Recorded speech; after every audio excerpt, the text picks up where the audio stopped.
The opinions expressed by the host and guests in this show are not necessarily the views of Children's Health Defense.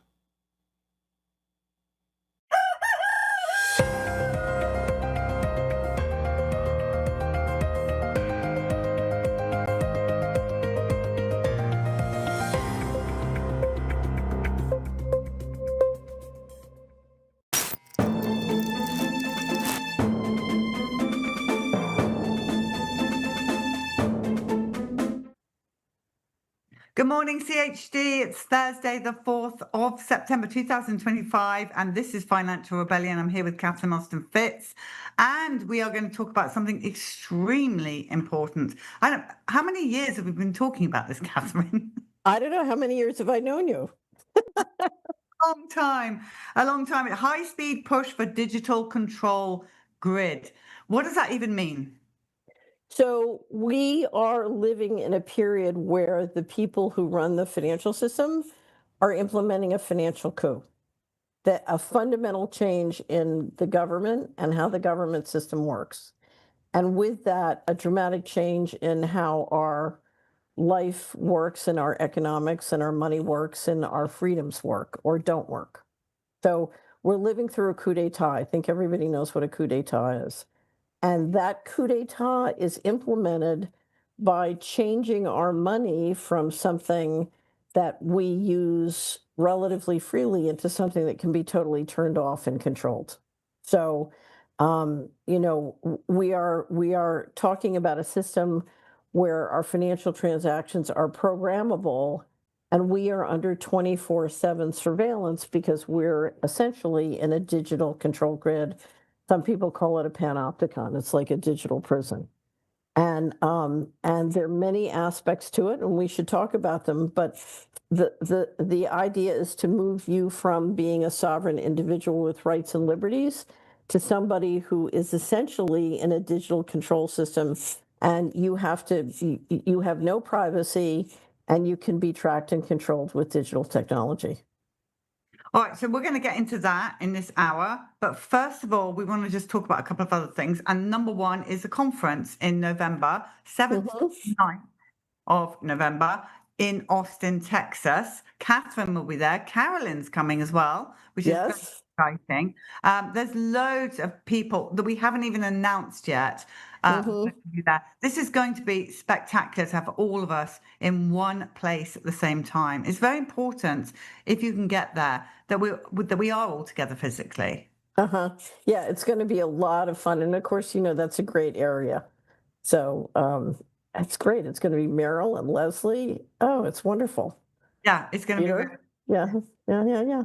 Andy Wakefold coming out. I told Andy that I said on one of the shows I was on that we're wheeling Andy out, and he laughed and he said that's funny. But basically, it's about time that he came back out and spoke. There's never been a more important time ever than people start speaking out. And if Andy has to come away from his film world to start talking about the importance of everything he's working on, and so be it. We've got to fight with everything that we've got. It is our moment of truth. So, I've been telling you for years I would come visit you in Austin. So now I finally do. Yeah.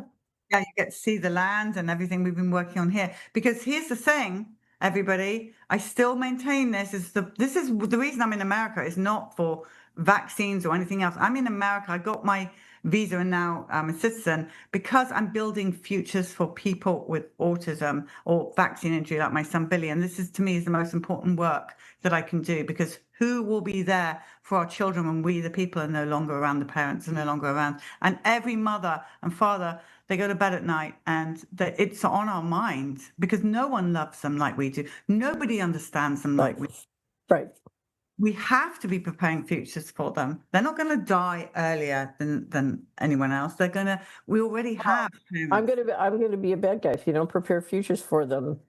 There's other people who are planning on making sure they do die early. Right. And what they've got in mind for our children with a vaccine injury is 4-point restraints and mental hospitals with ghastly drugs.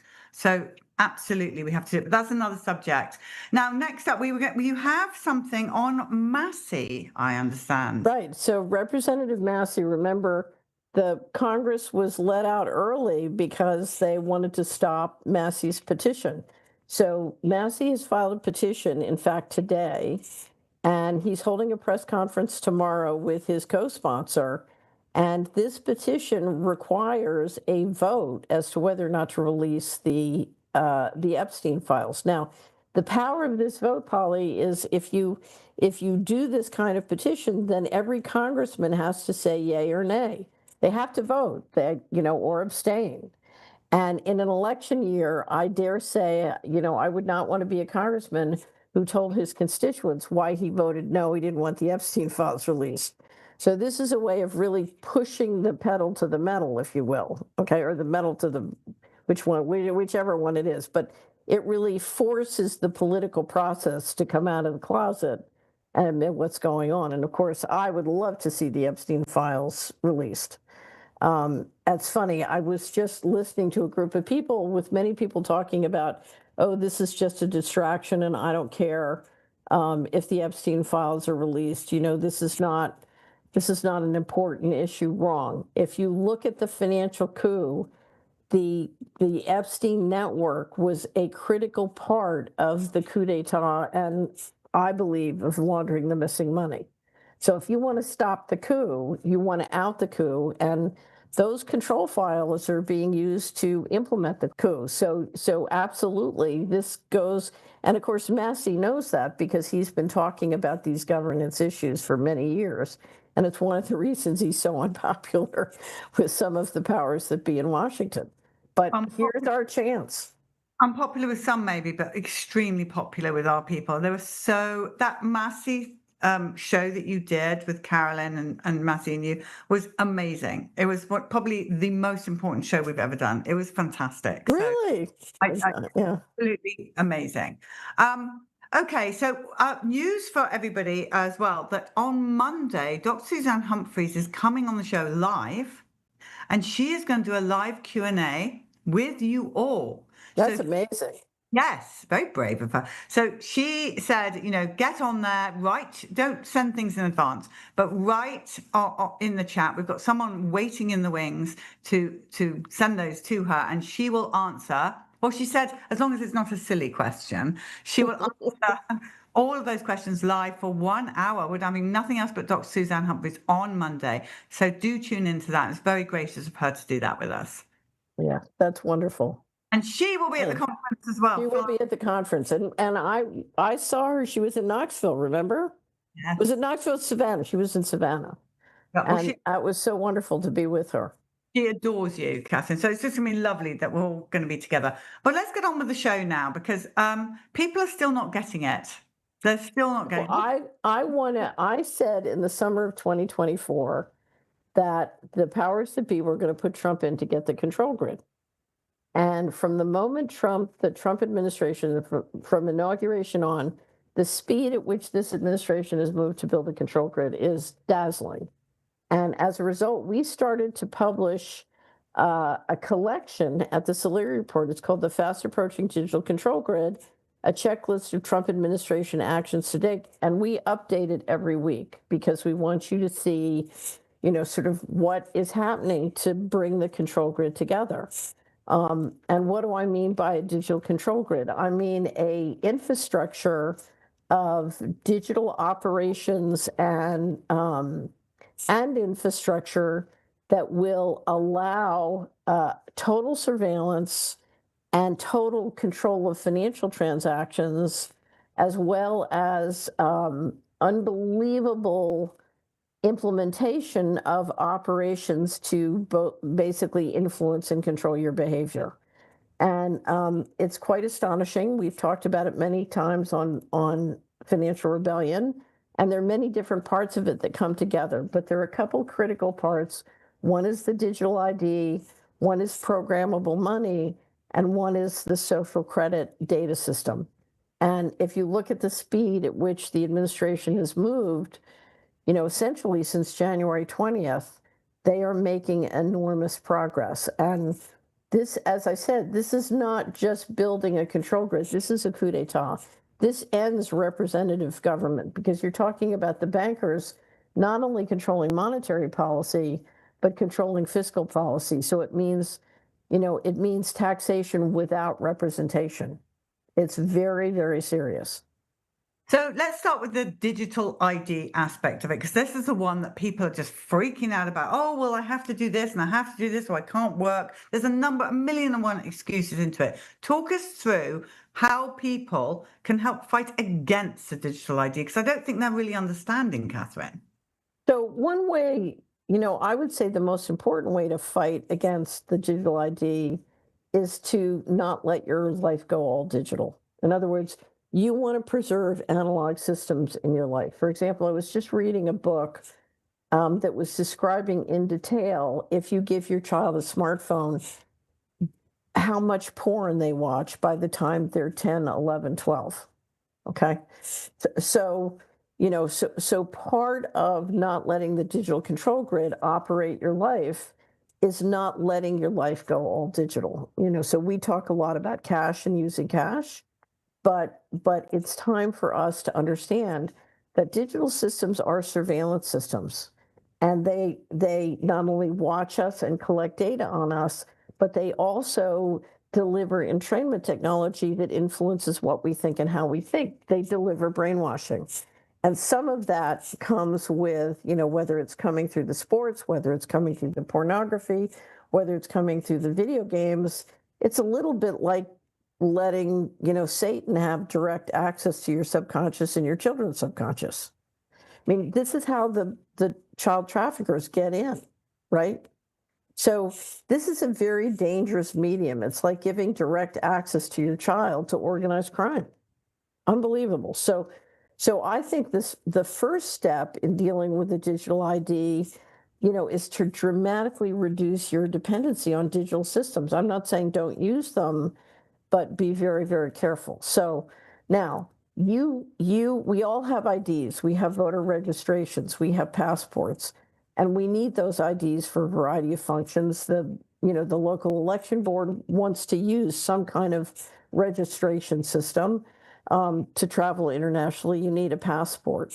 But if you look at all the push now for real ID, or the president has now signed an executive order saying we need a voter ID. We don't need all of that. We have sufficient IDs. And if you look at the problems we have, whether election fraud or immigration, we don't need new IDs to solve those problems. That's just a ruse to get these kinds of systems going so they can do programmable money, because you cannot do programmable money without a very high quality and consistent digital ID system. That's what you need it for. You need it for programmable money. A lot of people saying after we did one of the episodes that they have to have the real ID in their state. There's some states that just will not give you a driving. There are 5 states that will not roll it back. There were 5 states that not roll it back. At which point, if I was in one of those states, and if you look at who some of those states are, I wouldn't be in one of those states. But if you look at what those states are, you want to get to know your legislative representatives and get them to turn that back around. They can do that. Yeah, and also don't fly. If you're in one of those states, still fly with your passport. Don't bow down to that digital ID driver's license they give you. Everybody should have a passport. I'm sorry. So I think, it's very interesting. When you are in the airports, because I've been flying a lot for the last 6 months, when they're pushing the real ID like crazy, and you can tell it's not working.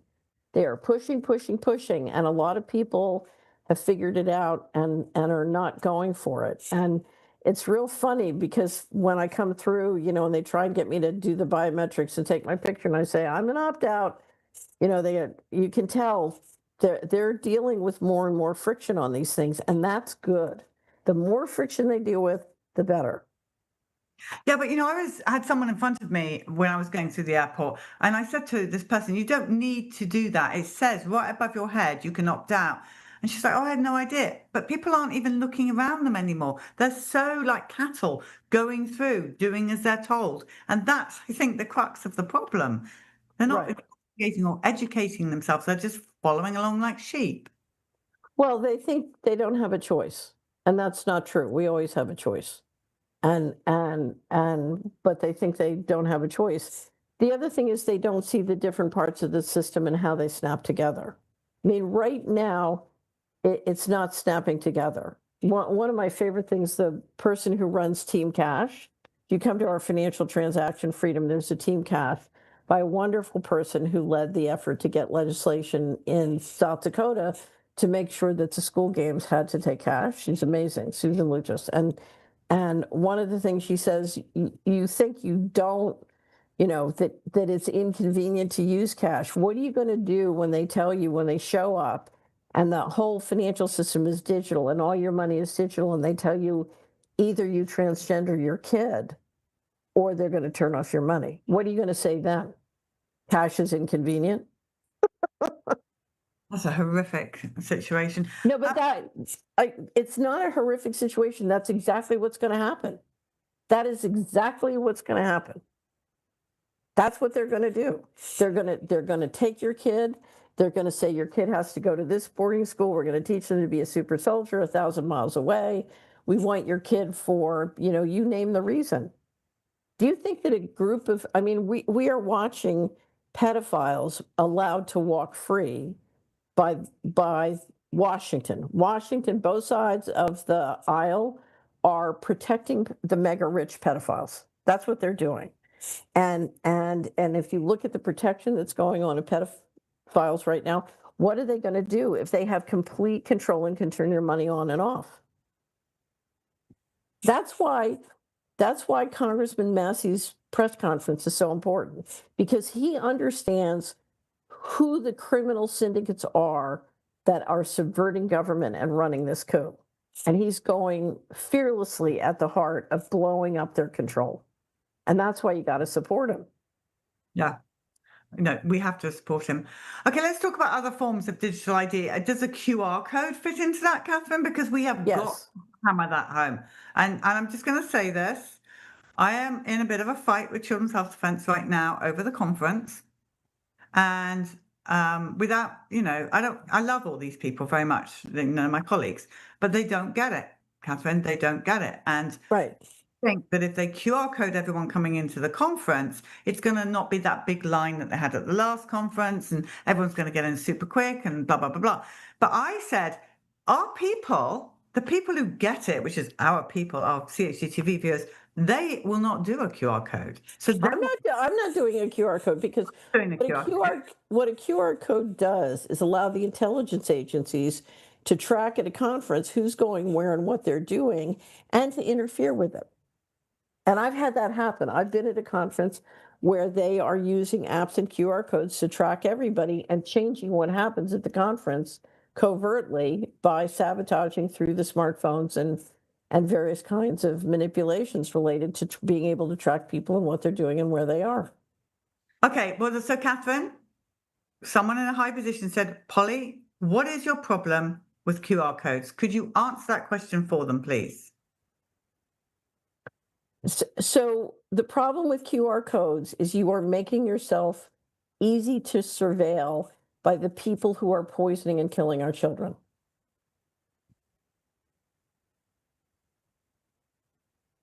We have an enemy, and our enemy is currently poisoning and killing our children. And we are making it easy for our enemy to know where we are, what we're doing, and to not only track us, but to mind control us. If I want to influence, if I'm the intelligence agencies and I want to start a fight in the middle of the CHD conference, if I can track everybody with their phones and their QR codes, it just makes it easier for me to sabotage. It makes it easier for me to make sure that person doesn't talk to this person, or this person talks to that person, or this person is brainwashed to like some disinfo guy I just sent in. I mean, you were saying I have no problem giving the people who are trying to kill my children complete access and intelligence to me, what I'm doing and where I'm doing in real time. It's, I hate to say it, Curtis Mayfield is one of my favorite performance artists ever. There's a great album called New World Order, and one of the songs says, "It's a new world order, it's a brand new day, it's a new world order, and brother, you're the prey." Okay? Why are you allowing the person hunting you to have 24/7 access to you and your children? turn it off.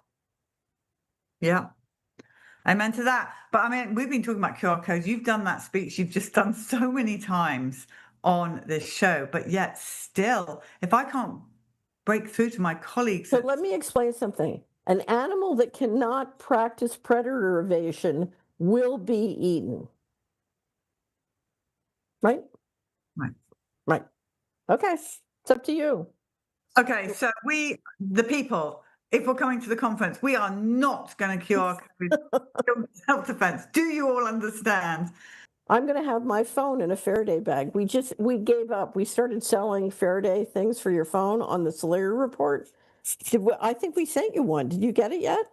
No, but Catherine, you have a problem between sending something to me from where you are. Like, No. We were sent. It was sent in the United States. I'll check on it. no, I have not. But yeah, so we bought little Faraday bags for your phone that say the Solari report on it because we just said, we got to get people using this. So finally we said, okay, we're good. Because we never, other than a couple of hats like Great Make Cash Great Again, we don't sell much merchandise. But we said, okay, we're getting in the merchandise business if we work with a wonderful company called Faraday Defense. And that's where my phone is never out. It's always in my pouch, turned off in the Faraday bag. As it should be.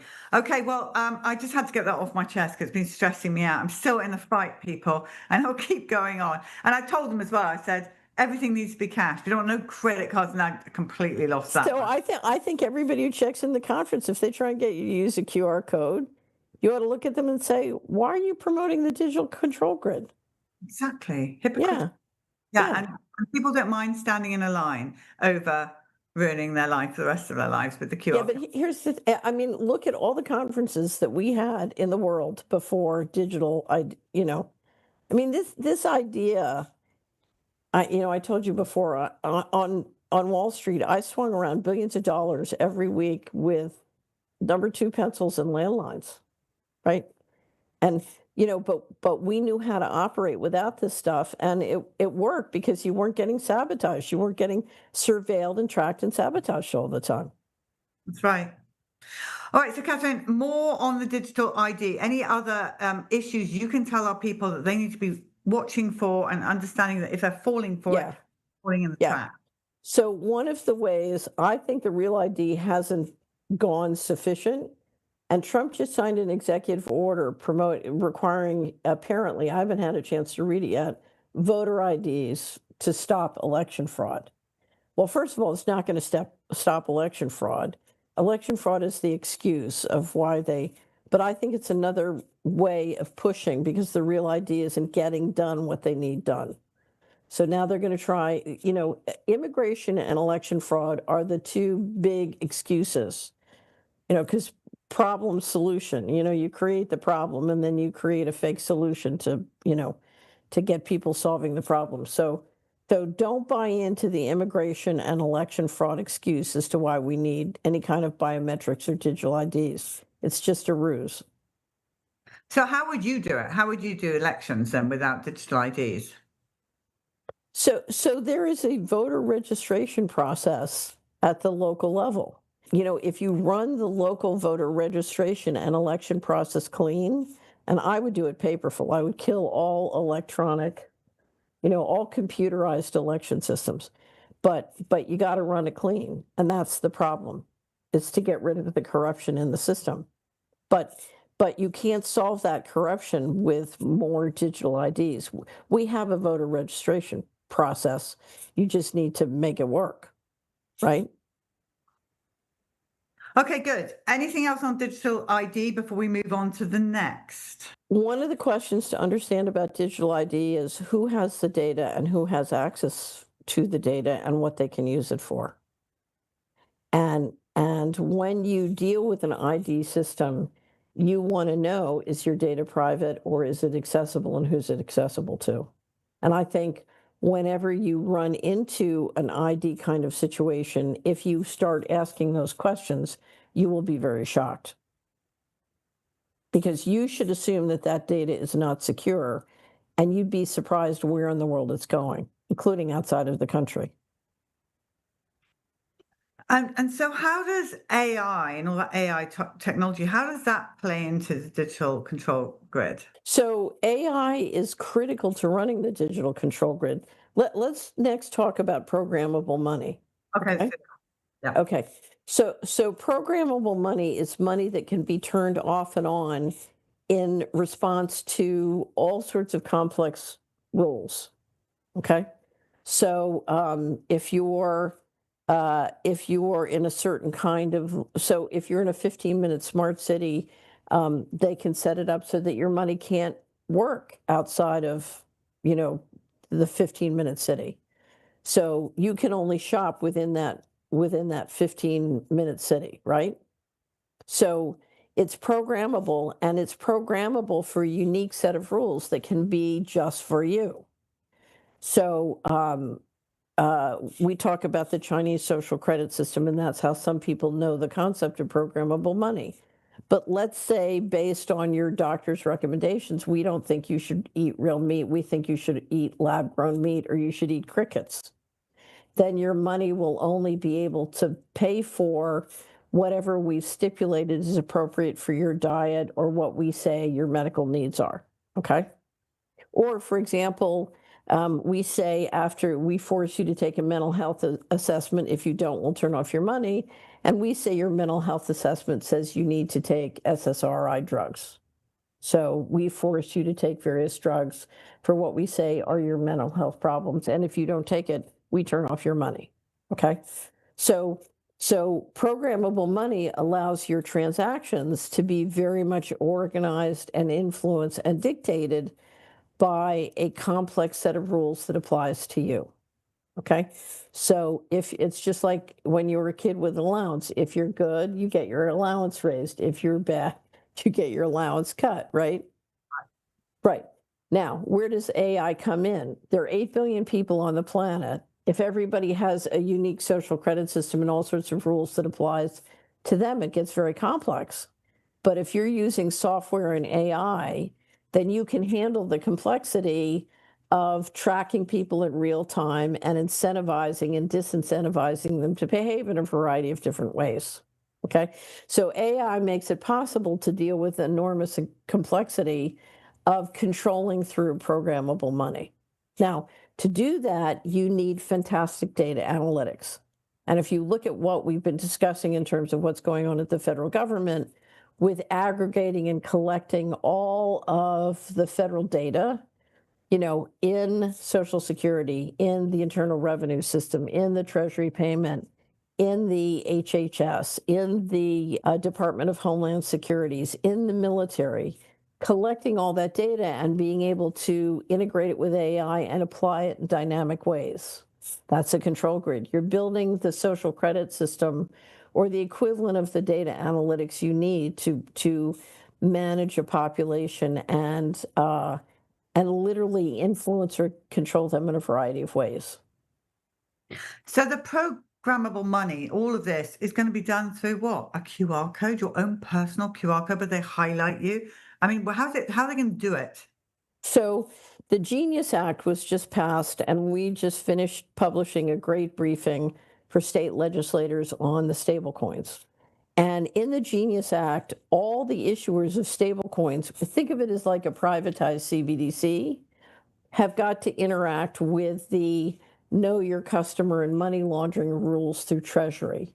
So whether they're foreign, domestic, financial institution, bank, or other issuer, they all have to essentially operate with the Treasury system that is used to know your customer and track money laundering and other regulations. What that is a vehicle through data systems essentially to regulate and apply complex rule systems to all the different coins issued, no matter which issuer. So, Catherine, the problem is that, what do you recommend people do to avoid this, to fight back? Okay, so here's the thing. We have the power to stop this. There is so much we can do. And you need to understand that it operates in layers. And the first layer is you need to fathom, I used to have a pastor say, if we can face it, God can fix it.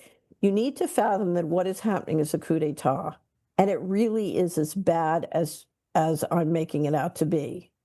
And it's a complete control system. It is a slavery system. It is as bad as the Bible says it is, when they talk about the mark of the beast. So you need to understand at the root, this is a spiritual fight. We are talking about good versus evil, divine versus demonic. This is a satanic system where a few control the many, and they do it in a way where, if you look at the evil that can be implemented, is quite extraordinary. So, back to Epstein, we're talking about the people who did Epstein controlling your money.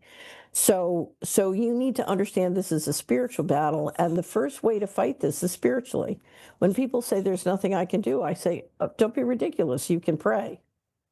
So that is step number one. Step number two is a digital control grid can only lock in if all of our systems are digital. And we have the power, both in our families, in our communities, in our businesses, and with state and local government, to say, no, we refuse to go all digital.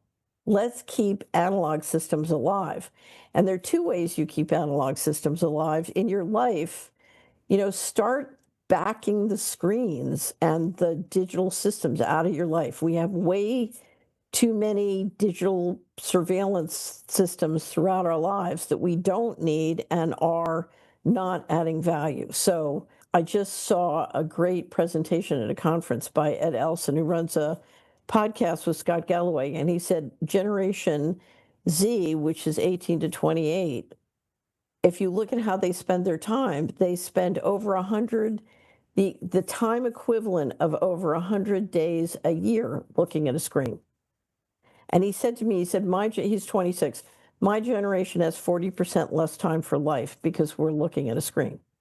That's a generation that needs the digital systems back to, they need to spend more time talking and hugging a tree and less time looking at a screen.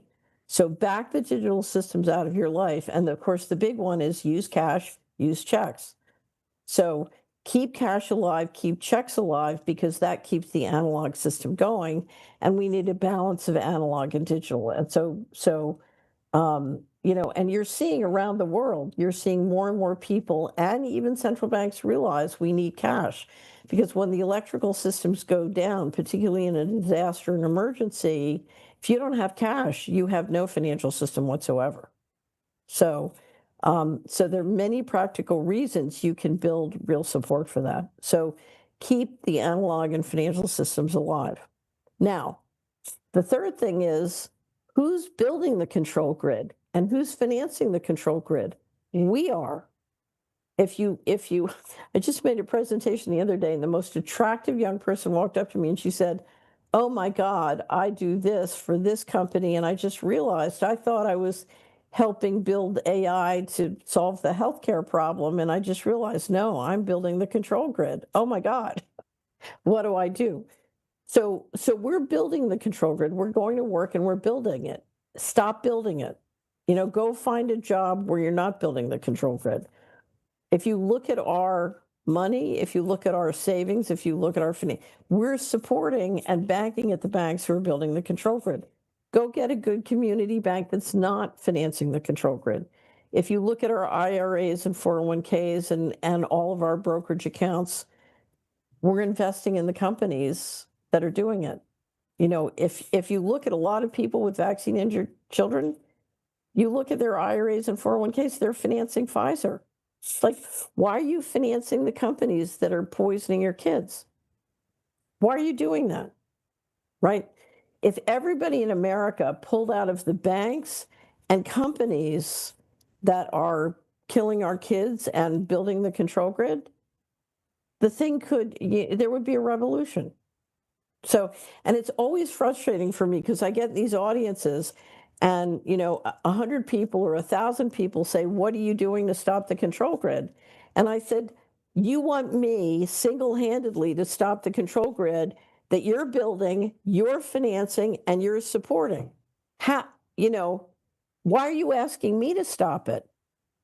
Stop it. And I'm not telling you to go out in the streets and march. I'm telling you to just stop, making money financing it.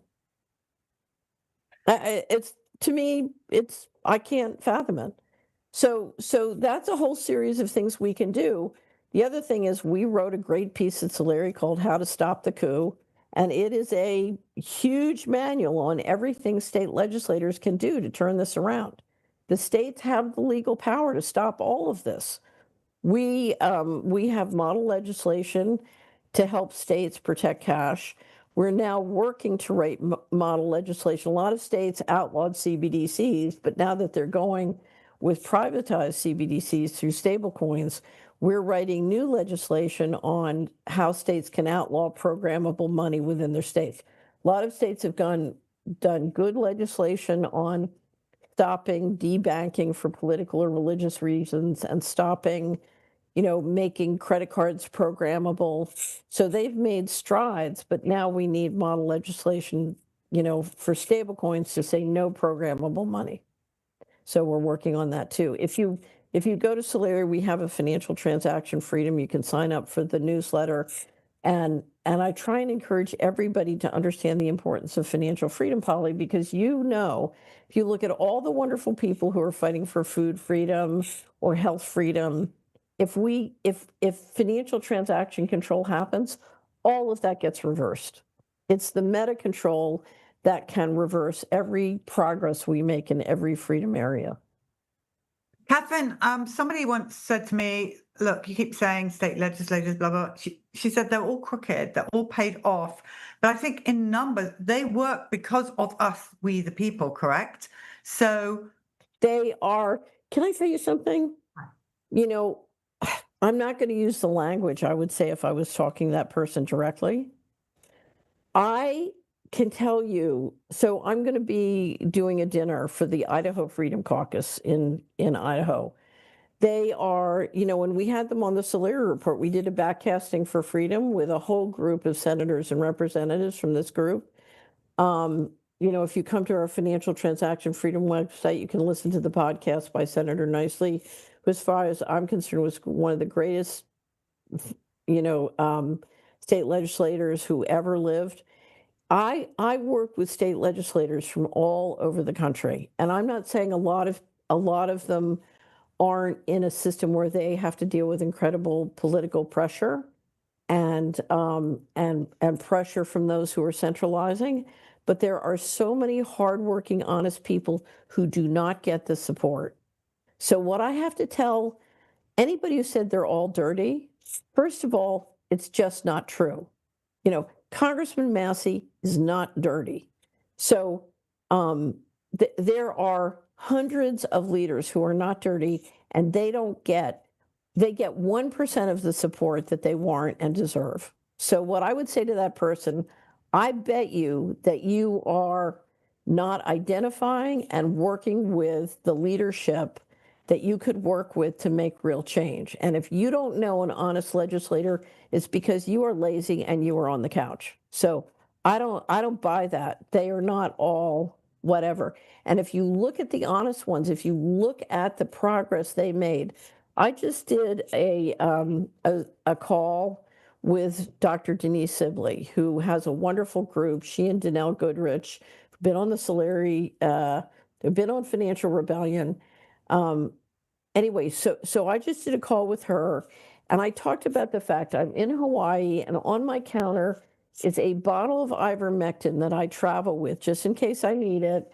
And I bought that ivermectin on a compound pharmacy in Tennessee over the counter because Denise Sibley and Senator Frank Nicely and Representative Bud Halsey and Senator Janice Bowling and a whole group of great freedom-fighting legislators in Tennessee made sure that the people of Tennessee could buy ivermectin over the counter. Okay? And that's sitting on my counter because they all got off the couch and made the effort. So I just don't buy that. Yeah, and I like that you said lazy. I think it is a lazy response for people that are just not getting up and getting out and doing it. Can we talk a bit about mental health? Because this has been disturbing me, this whole mental health situation. In England, you don't have to work, no matter how old you are, because you have mental health anxiety issues. And so it's out of control over there. We've just been interviewing a lot of military people, and they're very disturbing hearing about they question the vaccine or the COVID shot, and they're sent to mental health. Many of them then commit suicide, coincidentally. So we're on So, that. or they were suicided. They were That's what suicided. I'm talking about. They were Right. suicided. But the point is that this mental health thing has got to stop, and people, you need to be really careful. If any doctor tells you you need to go to mental health services, run away. It's like going to the hospital COVID. So the mental health thing started decades ago. That's what you need to know. So mental health started as a control mechanism, and it's been a plan, and it's been ongoing for decades. And there's a lot of financial money and incentives behind it to either get you to say you're mental, I need I need antidepressants, I need drugs, I need this, I need that, I'm disabled, blah, blah, blah. So for example, I used to have an associate who was a teacher, and she retired early. And one of the reasons she retired was the parents kept lobbying her to say that the kids were ADHD when they weren't. And the reason was that if they said they were ADHD and put them on Ritalin, then the parents could get Social Security disability for them. And the reason they wanted the Social Security disability for them is so they could afford to feed them. Yeah. Okay. So that's a system designed to say that there's something mentally wrong with your child because it's putting you, it's getting you on the control grid. Okay. Now, I was really focused on this mental health thing. I didn't realize it had kicked up again. I went on social media yesterday and I said something very critical of the Trump administration, and I got several bots, they're trolls or bots, basically saying that I was inciting violence. And I just started to laugh. So I did several posts to make it clear, one, I wasn't inciting violence, but two, this was a game. And one of the things that happened, we're going to cover this on Money and Markets tomorrow, was I discovered that Melania Trump had put out this ridiculous tweet, and I think it's up here, saying to prevent future tragedies. Now, usually, in my opinion, school shootings are covert operations. So if you want to prevent future tragedies, just defund the CIA, as far as I'm concerned. But to prevent future tragedies, it's crucial we look into behavioral threat assessments across all levels of society, beginning in our homes, extending through school districts, and of course, social media platforms. Being aware of these warning signs and acting quickly can save lives and make American communities safer. Okay, so what is this? One is it's a way of saying, okay, this person is critical of the Trump administration, so let's basically target them in a way that they could be nabbed or marginalized or whatever. But the other thing is, let's not look at what causes a school shooting, whether it's a professional intelligence agency covert operation or whether you're using drugs and entrainment on kids. SSRIs, all the people doing the school shootings have been proven to be on these drugs. So, or let's not look at the entrainment we're using on the video games and other programming online we're using to mind control these kids, right? So they're not looking at the real issues, but they're using this as a ruse to implement more control. This is a way of targeting people and trying to control them. And it's one of the reasons I always say to everybody in the Solari team, when you push back, we're going to use comedy. I just want to say about SSRIs, I know someone who is one of us, okay, completely one of us, got cancer and is doing some kind of drugs. And one of the drugs that she was put on was sort of like for anxiety while going through, I don't know, whatever, anyway. And she told me 2 weeks into taking this drug, she was walking along the road and she saw a bus and she just wanted to put herself under the bus. This person would never do that. Right. And she got off the drugs and she's absolutely fine now. But please know how dangerous these drugs are. I cannot emphasize that enough, that it will change your personality that is not even you anymore. They are mind-altering drugs that Right. will potentially kill you. They're very, very dangerous. They're very, very dangerous. Right. And yet they give it to children, young children, 3 years old, because of anxiety. Right. They're pushed. I've seen so many different examples of the medical establishment pushing these drugs on people who don't need them. It's unbelievable. It's Yeah, it is. And once you have that mental health check on your medical records or whatever, that's going to affect you wherever you go. So here's what I'm not an expert in mental health, okay, but I do know one thing. Go back to the old fashioned days of finding a friend and talking through the issues that you're with. It really does work. Often, lots of people just need a massive hug and lots of love. right.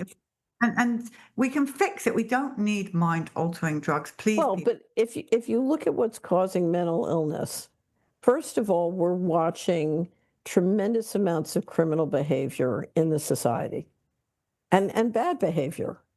And we're watching lots of entertainment that encourages, we're watching a lot of entertainment. It's demonic. It's unhealthy and is encouraging bad behavior. And then we're watching lots of programming in the schools that are, I mean, if I had to listen to that stuff, Polly, I would feel crazy. Do you know what I mean? So I'll never forget. I was in Bangkok. I booked into this great resort right next to the airport because I was leaving early the next morning, and I was going to relax. And some subscribers sent me a show of two mothers in California talking about the sex education that was just being rolled out in California that they were trying to stop. I mean, I couldn't, my anger was off the charts. I was so upset. I mean, I couldn't relax by the swimming pool at all. So there is a lot going on in our society which will make people feel unhappy. So when Ed Elson said, we're on the screen, I think it was 109 days a year, the equivalent of 109 days a year, he said the number one problem in his generation was loneliness. And that's all time. If you spend the time outdoors hugging a tree and hanging out with cows and, horses and doing physical exercise, you're going to feel a lot better, right? So if you look at why people aren't super happy, there's a lot going on intentionally designed to make sure that they're not super happy. Example, I just pulled up a chart that, again, we're using on Money and Markets tomorrow on what are people concerned about. The number one issue they're concerned about is the cost of living because it's skyrocketing. Inflation is eating into people's, household budgets and is very concerning. And some people are, if you've been thrown out of your house because you can't afford your rent, you're not happy. It's not a mental illness problem, right? Right. Right. I just want to bring up as well, and this is, by the way, I'm not holier than thou, and I lose my temper a lot, so please know that. But I just want to say something that my dad used to say to me a lot, and I'm trying to just remember that and behave like that. Because what they want us to do is they want us to fight. That's one of the biggest things they want us to do. Eat each other, eat our own. And he used to tell me, I would say, oh, that person's so angry. And he used to tell me, first of all, Polly, you never know what goes on behind closed doors. Don't even try and attempt that. And secondly, behind every angry person is more than likely someone who's been hurt. So Right. try and go back in love. And that's very, listen, people, you all know me, and I'm not great at that, but I'm trying to do that. And you know what? It works. When someone's screaming at you and you listen to them, even if you don't agree with them, and try and love at them, it actually works. They calm down. And then inside that person is someone who is actually really, really sad. They've been abused or they've been shouted at or whatever it is. I think if we can get back to those days where we look around, what's your neighbour doing? Does your neighbour have lots of kids and can't afford to feed them? How can you help? Can you make them a meal once a week? If we start to look after each other rather than fighting. Right. So one of the most important risk techniques of the leadership doing the coup is divide and conquer. They want to engineer divide and conquer, and they have multiple plans, and they're doing multiple divide and conquers. You do not want to fall in it. All the divide and conquers are engineered, they're promoted by mind control technology. So one of the things I want to suggest, we have a great collection at Solari on mind control tactics used on children and young people and everyone else. And I would strongly recommend that you go to it and you understand the kind of technology we're using. We're about to launch a new presentation and series by Josh Steilman, who we had join on Financial Rebellion a couple months ago. on cognitive liberty. And some of Josh's current articles are linked in the Mind Control collection. You can go through it. We're also about to launch a great new interview that Elsa's doing with one of the top academic scholars on military neurowarfare and basically neuroweaponry. So, we're dealing with very high-tech stuff. Billions of dollars have been spent. And if you go through that collection and you get yourself educated, it's one of the reasons you want to get as much digital technology out of your life, because it comes with these kinds of neurological weaponries. I mean, it's high-tech stuff targeted at your brain. Now, Catherine, we don't have long left, but I just want everyone to know, how do they subscribe to the Solari? Because one person did actually say this to me, so you can answer this. I'm scared to subscribe to the Solari because I only have a credit card and I don't want Catherine to tell me off. How do they? Oh, it's very simple. We have a program called Check, Cash, and Coin. They just mail a check to, or they can sign up for ACH. They can mail a check or sign up to ACH to Hickory Valley, Tennessee, which is where our office is that runs the Check, Cash, and Coin. And we're happy. If you go in, there's a special form where you sign up and you mail a check, or you do ACH, either one. You can drop a check off in Hickory Valley if you want to drive through. We're happy to take it. I've never heard you say you can't have a credit card. I actually do not have a credit card, and I've somehow managed to survive. But you've never said you can't have a credit card, have you? You've got one, haven't you? No, we have credit cards to do the kind of travel we do. We have to have a credit card. I don't think you can make. And I don't. And here's the funny thing: I don't object to digital systems. What I object to is all digital systems. Yeah. So what you can't do is you can't have all digital systems. Now, what I will tell you, I'll never forget listening to Susan talk about the fact that there are 1 million people in South Dakota, and every year $700 per person comes out on credit card fees. Can you imagine? That's $700 million that the people of South Dakota could keep local if they just use cash and checks. I happen to think I try and use credit cards as little as possible. So, because that is an enormous drain on small business and communities. I completely agree. And I'm not going to get a credit card. I'm going to keep going as long as I can with that one. I used to have one, but when I came to America, no, I said, that's it. I'm not going to do it. And I'm still going. Well, but here's the thing. You save a lot of money. I mean, you save a lot of money because there's no doubt with credit cards, you tend to spend more money. Yeah, that's right. So, Catherine, summarising, if we missed anything out, I'm sure there's lots to talk about, but I think this has been really educational for people to just go back through it and get us all G'd up again. So I had the most wonderful email with, I can't say this person's name, but they are one of the most amazing leaders in this country of fighting for freedom. And their accomplishments are unbelievable. You just can't believe what they get done. Everybody says it's impossible, and then they say, well, you never know, and then they start and they get it done. And I've seen that happen again and again when people say, oh, there's nothing you can do, or it's hopeless, or they're all corrupt. And yet one person goes out, it's like Danielle Goodrich getting the law passed that says, okay, no spraying in Tennessee.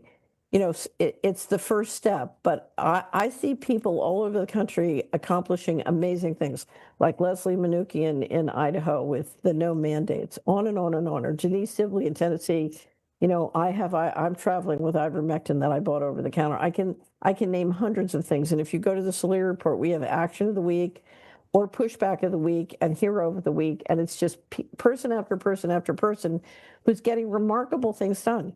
It is remarkably easy to succeed for freedom if you just go out there and try, because everybody's sitting around saying it's hopeless and not trying. And the ones who say, no, I'm going to do something, out they go and they get things accomplished. So this notion that you can't get anything done, if you want to walk into a concentration camp voluntarily, you never want to live with that kind of grief, and you don't want your immortal soul living with that kind of stigma. So what I'm telling you is everybody's different. You're different, whether you're a prayer warrior and you fight this through prayer, or whether you're a financial person and you fight it financially, whatever your gift is, whatever way you want to go about it, get in the game.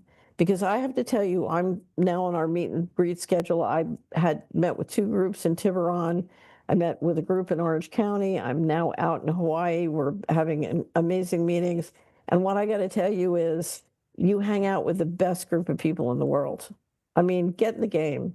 Get off the couch and get in the game, because you have 2 choices. You can hang out with us and have a blast, or you can walk into the slaughterhouse. Take your pick. I would much rather hang out with Tommey in Austin, Texas, than march into the slaughterhouse, right? We're going to have a blast. I love get off the couch and get in the game. That's perfect. So Right. it's been so much fun doing this show with you today, and I think super educational as well. So everybody, pray big, please. Catherine is right. That's the number one thing you can do. It costs nothing to pray. Pray big, stand firm, and never settle. Settling is, like, literally in my mind the worst thing you can do. Yeah. And at Solari, do subscribe if you can. And I think it's got to be the number one Christmas present this year. If you don't know Solari subscription. But so to everyone out there, Brian Hook will be with you tomorrow, and we'll see you soon. Catherine, thank you so much. Thank you, Polly. Thank you. Have a great day. Thank you, Lou.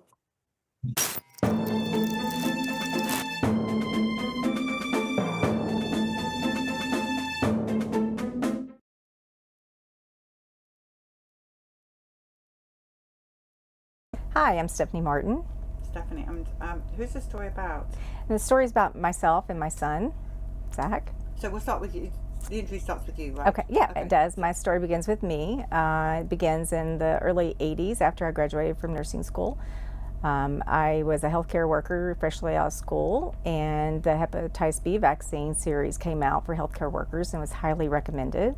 So we all took it. Unfortunately, I developed allergies right after that, so I began with a latex allergy really months after I received the vaccine. I had no prior allergies whatsoever. And then my allergies began to increase every year, and this is 30 years ago, and to this day I have massive chronic allergy disorder. I was diagnosed in 2019 with mast cell activation syndrome. And tell us what that is. So mast cell activation syndrome is a syndrome where your body's kind of attacking itself. So it doesn't recognize food as good for me, so it wants to react to it. It's like a danger response. So for example, if I try to eat raw vegetables or meat or any fruit, I react. So I get very weak, I break out in whelps, I wheeze, I'm very sick. I also have exercise intolerance because of mast cell. I have a heat intolerance. I'm allergic to really weird things like ocean water and horses, which I grew up loving because I'm from Kentucky. And just a lot of, just pretty much all, fruits and vegetables and nuts and trees, environmental things, lots of animals. So it's limited my lifestyle drastically to where I'm limited to where I go and what I do. So, but to this day, my food allergies have been so significant that I'm unable to eat foods I need. So today, I have 6 foods I eat. I've eaten these 6 foods for the last 3 years because I keep reacting and keep getting new allergies. So I'm eating boiled chicken, rice, potatoes, Pringles, Grahams, and water. That's all I've had for the last 3 years. I've been to functional. Yes, I can't. I keep reacting, and I have GI disturbances, and I've been to lots of doctors over the years, rheumatologists, immunologists, allergists. I've been to functional medicine resources, and they just say I'm too chronic. There's no treatment for me to take antihistamines. They want to load me up with medicines, but Benadryl and things like that. So but say it again. So you can eat chicken? I can eat boiled chicken, rice, potatoes, Pringles, and Grahams, and water. That's all I've had in the last 3 years. It's really weird, but it's satisfying because it's a crunch and it's salt. I need something. Everything I try, I have had pasta in the past, but it just every year something new comes, and I just have to take it away. So their only advice is avoidance. That's all, just avoid. And so I'm avoiding, and it's just my food options are just declining as I get older. So even cutting carrots, I get whelps on my hands just cutting them and not even eating them. There's a lot of folks out there that have mast cell activation syndrome, and people don't know what that is. Physicians don't know what that is. But in 2019, I was bit by a tick, and developed alpha-gal. So that spun me into a spiral even with my mast cell. So I also gained a mammalian allergy, so meat and dairy, so which has also impacted my life significantly. How do you know you were bitten by a tick? It was on my scalp. You saw it. And I saw it. And I was lucky to, it was a godsend that I was Googling, allergist, and I ran into Dr. Scott Commons of UNC. And he was a leading expert in alpha-gal. I had tested positive for alpha-gal.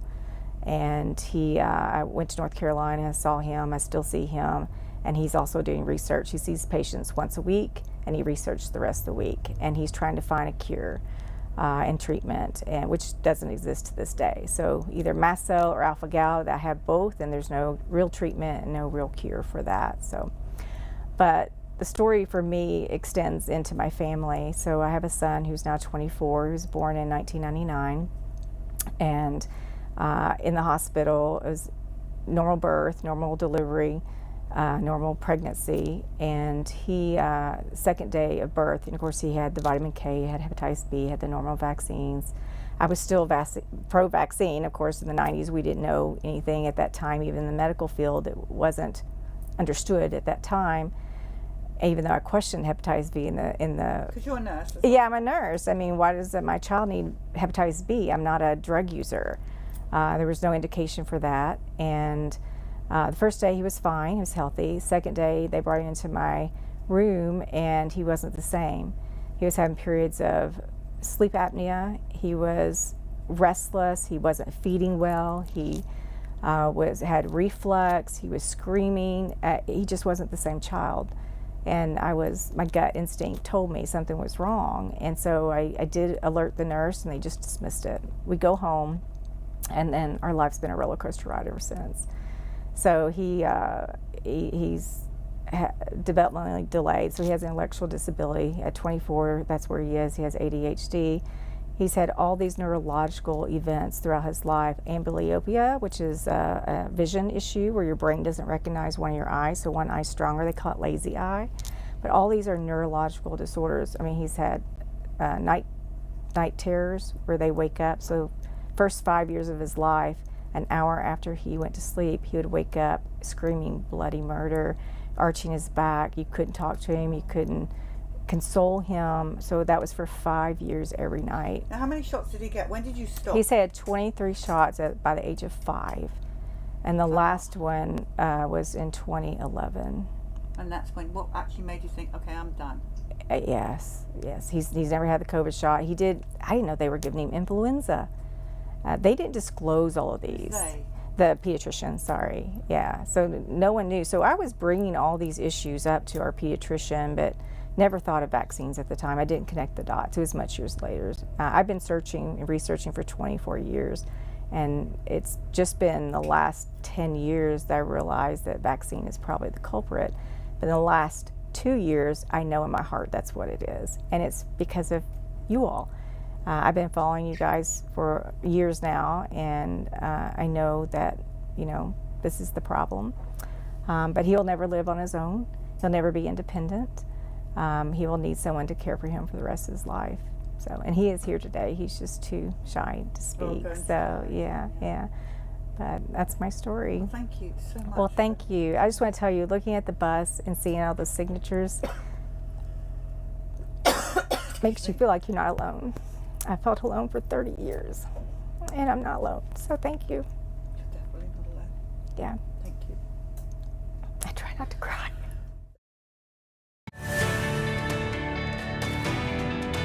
History doesn't wait. This is our moment to rise, unite, and reclaim our children's health. Join us here in Austin, Texas this November at the Children's Health Defense Conference. In the wake of unprecedented medical overreach and censorship, the world is waking up, and people like you are leading the way. We're at a turning point in history. With the pandemic behind us, our fight for freedom and health has reached the global stage. This is our moment of truth, and we're ready to seize it together. And Children's Health Defense has been at the forefront of this charge. Our 2025 conference brings together the leaders, visionaries, and warriors who made it happen. Meet the parents whose lives were forever changed, and hear from doctors who risked everything to speak out. Stand with those who refuse to be silenced. You are going to hear from world-renowned speakers, doctors, and frontline leaders driving the medical freedom movement. Discover real-world solutions grounded in science, integrity, and human rights. Join the discussion to talk about vaccines, informed consent, parental rights, and so much more. And you'll, of course, hear from your favorite CHD personalities, sharing the latest on CHD's research, litigation, and outreach. And while you're there, soak up the energy, culture, and music of beautiful Austin, Texas. Whether you're a parent, a practitioner, or a medical freedom advocate, this is your call to action to protect what matters most. Be part of the movement that is rewriting the story for generations to come. So please join us. Join us. Join us. Let's make history together in Austin.